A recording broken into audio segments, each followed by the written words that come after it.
This is your local news brief for Friday, September 24th, 2021. As of September 22nd, Pasadena has reported a total of 13,114 COVID-19 cases and 359 COVID-related deaths.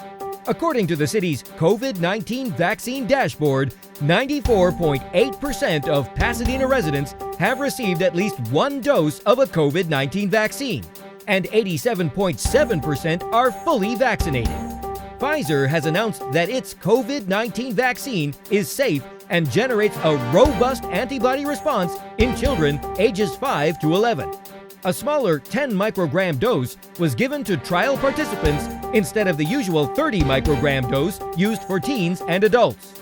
Participants' immune responses were compared to those in a control group of 16 to 25-year-olds and demonstrated a strong immune response 1 month after the second dose. Pfizer plans to file for emergency use authorization soon. Pasadena City Manager Steve Mermell has announced his retirement set for later this year. Pasadena's council manager government calls for the elected city council to serve as the city's primary legislative body and appoint a city manager to oversee day-to-day municipal operations. The city council appointed Mermell in 2016, and he has led the city through a budget deficit, police controversies, and the COVID-19 pandemic. Mermell has worked for the city of Pasadena since 1989 and began his career as an administrative analyst at PWP.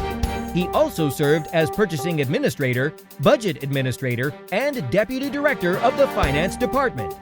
Many of Mermell's colleagues, including members of the city council, city staff, and police chief John Perez, expressed thanks to Mermell for his years of service to the city.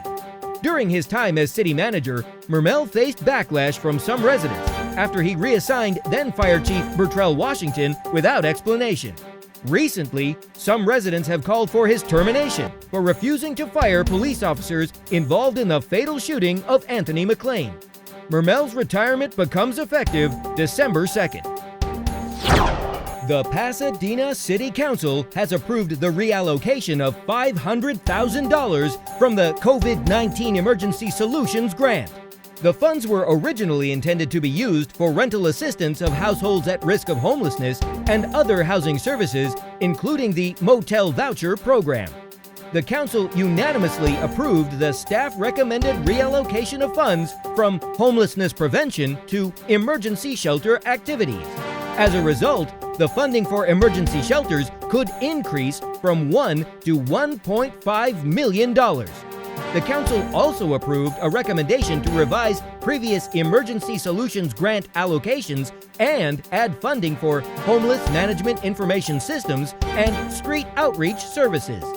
Residents have urged the city to expand the target of funding to include interim or bridge housing facilities and approve proposals for the creation of a shelter village, possibly repurposing a local motel for interim housing. For Pasadena Media, I'm Joe Carbonetta.